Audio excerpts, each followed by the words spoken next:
Hey, what's going on, guys? My name's invertedjokerr, and welcome back. So, in my 2-year YouTube hiatus, I figured that really this channel wasn't needed anymore because there's so many tips and tricks videos out there, but I've come to notice that most of the Xbox videos are made by meme lords. And I really didn't play a whole lot of Rainbow, to be honest, for about the last 2 years. I'd play it on and off, check new updates, get on and play a few casual games, but in terms of ranked, I didn't play for a few seasons, so I just got back into it last season, really. Didn't play that many games between all of my accounts, but this season I've played, I don't even know how many games. I played a lot, but due to the fact that I haven't played too many ranked games in the previous seasons on my alternate accounts, they get ranked in gold. Generally high gold because I win most of my placement matches, but of course you can't win them all. And that leaves me to claw my way back up to platinum on those alternate accounts, and I see a lot of things that golds do that are absolutely terrible.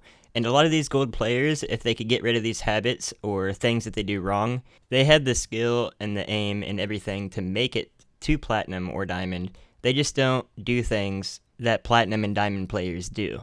The very first thing that I noticed in my brief stint in playing in the gold ranks is there is a huge, and I mean huge, lack of droning. A good general rule of thumb to follow is if you are unsure about what's around the corner, what's through the window, what's through the doorway, drone it. There's no reason not to drone it. It takes maybe 30 seconds, a minute top, and that gives you full recon and knowledge of where you're going. Pair that with a teammate or two, and it'll take no time to clear the whole floor that you're breaching into, the objective, and different sectors of the map.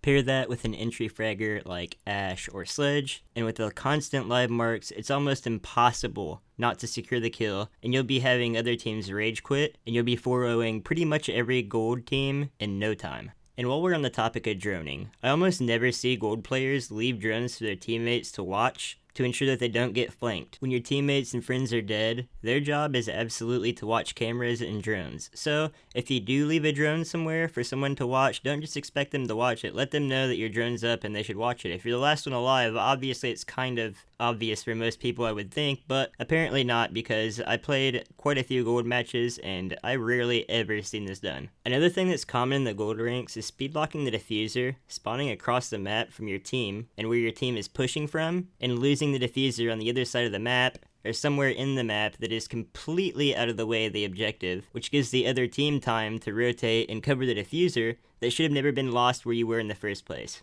I couldn't tell you how many times during my placement matches, me and my teammates would be pushing the objective. We open the wall, it's thermited, we clear sight, we're waiting on our teammate to plant the diffuser, and lo and behold, he's all the way across the map, ends up losing it in some random place, and then there's 3 players with shotguns sitting around to shotgun us as we come for the diffuser. This is the most infuriating thing, when all you had to do was plant the diffuser, and you have a free round win. So please don't be that guy. If all your teammates are spawning together, maybe spawn with them, or just don't speed lock the diffuser, because if you're solo queuing, maybe your teammates are in a 4-stack and they're not all solo queuing too. You never know. Another thing that some gold players do, and I really don't know why or where they got this habit from, but they try to bully you out of an angle that you're holding, or they step in front of you when you're holding that angle, and right then and there someone comes around the corner and gets a double headshot because someone didn't have enough game sense to know that you were behind them, or they just didn't care and wanted the angle for themselves. Please, don't be this guy. If you are one of these players, the easiest way to get rid of this habit or stop doing this, if you notice that someone is holding an angle, there's no reason to hold the same angle as them. Just turn around, find another angle to watch, do something other than bully them out of the angle, step in front of them, get them shot and killed, etc. Another thing that's really, really common is the improper use of utility and gadgets. So let's say that you're running Lion. You absolutely need to use all 3 of your Lions at the right time in the round in an effective manner. You need to be using your claymores, you need to be using your grenades, you need to be using everything in your toolkit available for whatever operator that you're playing every single round. While we're on the topic, if you're Thermite and you didn't open up a wall or a hatch, or you're Thatcher and you didn't EMP anything and you die before doing that, you completely screw your team, and you pick Thatcher or Thermite when someone else in the team that knows better than to die at the beginning of the round could have played them. So if you die before you use any of your utility, regardless of the operator on offense or defense, you did 0 to help your team. Another thing that I see is a complete lack of vertical gameplay.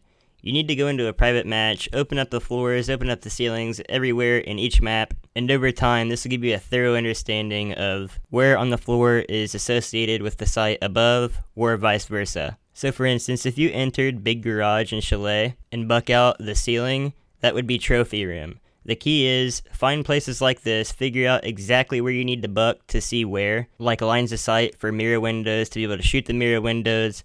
Another one that comes to mind is buck on border.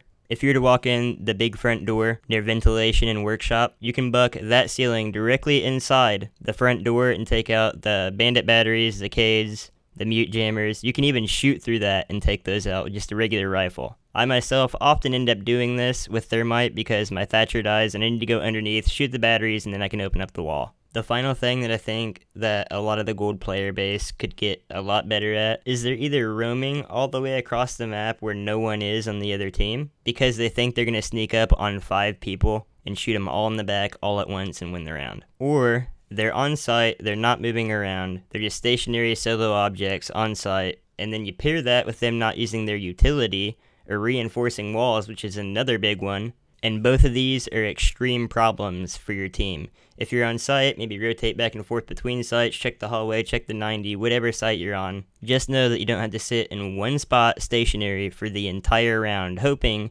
that someone's just going to walk up and put their face in the angle that you're looking at. If you're roaming, you need to absolutely be proactively attacking callouts. If you're Jaeger and your teammates call that 3 people are on the west side of the map at a specific location, you need to head to that location, but while you're heading to that location, don't be brain dead just running there not looking at your angles. Check a couple angles, go. Check a couple angles, go. And then get to where the call out came from. Also, a lot of people think that the main job of a roamer is to flank and get a bunch of kills, but really if you can just waste a lot of the other team's time, you've already done more than your job.